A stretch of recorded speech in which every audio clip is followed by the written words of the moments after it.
Start at verse 11. Hebrews 10:11. I'm reading out of the Amplified as usual. Every priest stands at his altar of service, ministering daily, offering the same sacrifices over and over, which are never able to strip away sins that envelop and cover us. Whereas Christ, this is on the other hand, having offered the one sacrifice, the all-sufficient sacrifice of himself for sins for all time, sat down, signifying the completion of atonement for sin. Yeah, he did. At the right hand of God, the position of honor, waiting from that time onward until his enemies are made a footstool for his feet. For by the one offering of himself, he has perfected forever and completely cleansed those who are being sanctified, bringing each believer to spiritual completion and maturity. Next verse. And the Holy Spirit also adds his testimony to us in confirmation of this. For after having said, this is the covenant that I will make with them after those days, says the Lord. I will imprint my laws upon their heart, and on their mind I will inscribe them, producing an inward change. Stop. Being a born-again person, right? Being changed, moved from one kingdom to another is not physical. Can we agree? We just read this. No, it's not physical. It's an inward change. So what happens to us when we are born again of the Spirit of God? Nothing on the outside changes. You still look like you. You got the same color eyes, hair, nose. If you're thin, you're thin. If you're fat, you're fat. You look the same to everybody else around you. But there's been an inward change. Here's my question. Why is it that when we have an inward change, the first thing we want to do is change the outside? Oh.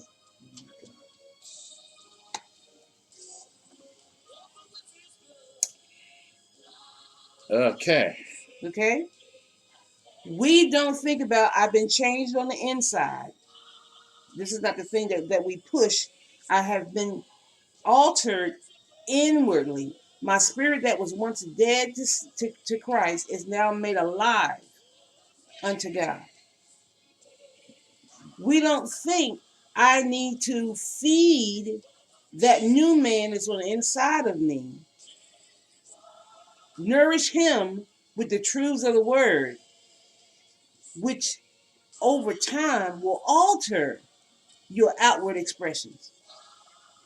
See, we try to get saved and we try to quit smoking and drinking and all this and cussing and dipping, fornicating. No. Okay? Get that. Yeah. Strengthen your inner man. When you strengthen your inner man, the things that have been holding on to you, that have had a stronghold on you, will lose its grip. Feed the inner man. The outer man will get the message.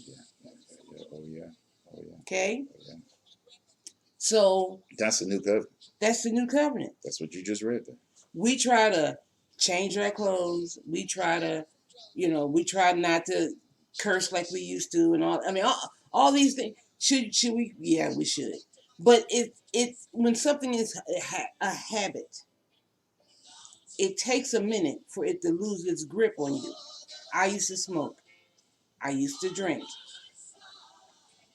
It was kind of hard for that thing to lose its grip on my life. But did it? Yes, it did, because I got a vision of who I really was. My true image. My true image was not what's on the outside of me. It was what was on the inside of me. And God began to minister life to my life so that I could recognize who I really was. So you're really saying the Spirit. There's a quote from the scriptures that we use. You don't know what spirit you're of. I didn't know what spirit had come into me until I began to read the Word of God, meditate the Word of God, and see myself through God's eyes. See, I kept looking at me in the mirror, not recognizing who I was. I'm looking at the outside of me, not realizing that this was not the change. The change was within. And when I began to strengthen and yield myself to the truth that God lived in me, it began to change a lot of things in my life.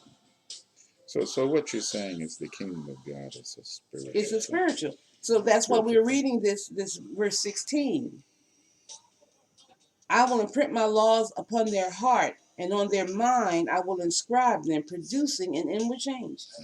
How do we get saved? We believe the preaching of the gospel. I didn't always believe the preaching of the gospel. I remember my first year in college. There was this girl, one girl at the time, Romy Rector. I was in my dorm room. She came to my door, knocked on the door, and was chatting, and she asked me, do I want to know the Lord? And I said, no, I didn't come here to know Jesus. I came here to party. I came here to party. And I was on it. I was doing what I came to school for. And she just stood there gawking like, what? And so when I did get born again, I found her. And I told her that I was born again. And she was like, girl, after you said what you said to me, she said, I went to praying. And I'm like, this girl ain't joking. She is not looking for Jesus. Okay? I mean, I believe in either you're going to do it or you're not going to do it. There's no middle ground.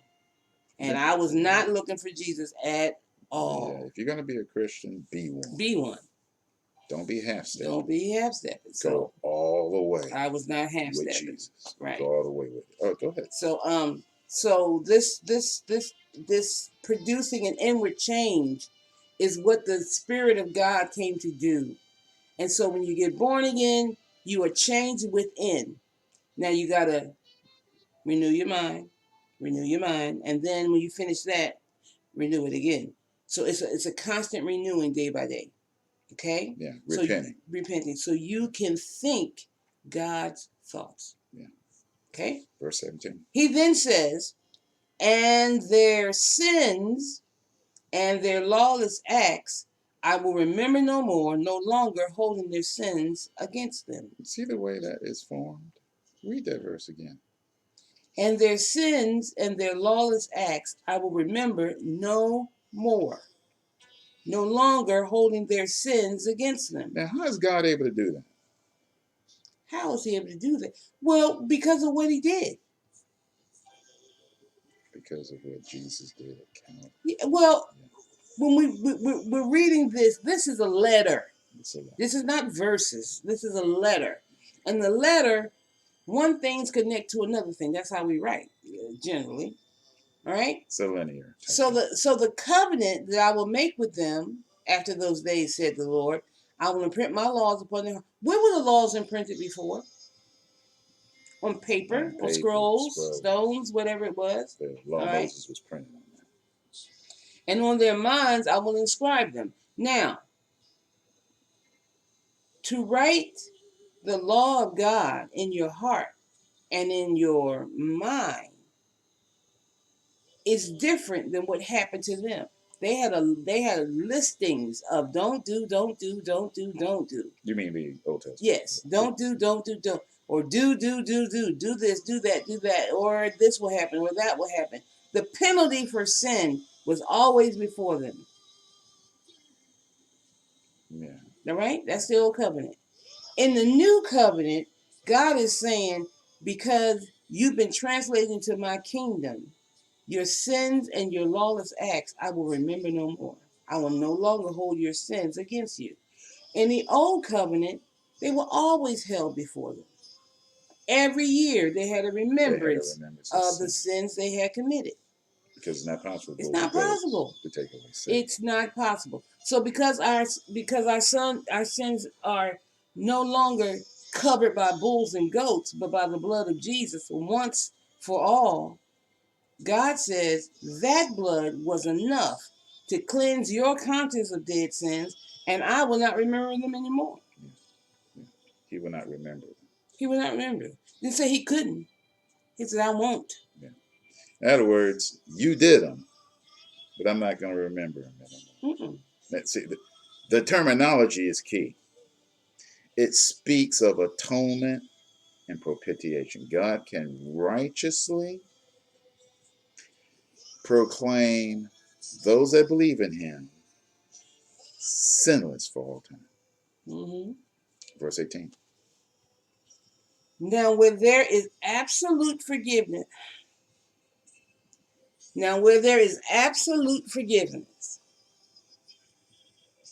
absolute forgiveness, and complete cancellation of the penalty of these things, there is no longer any offering to be made to atone for sin. That's plain. That's so plain. You're going to have to really, really have a bad teacher to get that wrong. You can't mess it up. Can't mess it up. Read that again. Now, where there's absolute forgiveness and complete cancellation of the penalty of these things, there is no longer any offering to be made to atone for sin. In other words, Jesus got the will of God done. He did it.